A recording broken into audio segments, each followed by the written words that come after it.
عدالتی اصلاحات سے متعلق آئینی پیکج کی منظوری کے لیے وزیراعظم نے وفاقی کابینہ کا اجلاس طلب کر لیا۔ شہباز شریف اور بلاول بھٹو کا اراکین پارلیمنٹ کے اعزاز میں عشائیہ مجوزہ قانون سازی پر مشاورت۔ مولانا فضل الرحمان سے حکومتی وقت کی ملاقات ختم ہونے کے بعد تحریک انصاف کی ٹیم دوبارہ پہنچ گئی۔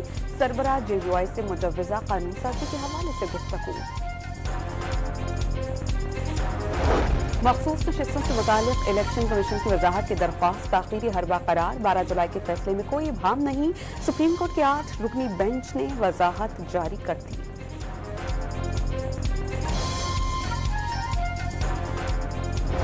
اور ڈیرہ غازی خان میں گھر پر برقی قمقمے لگانے والے 2 الیکٹریشین کرنٹ لگ جانے سے جاں بحق۔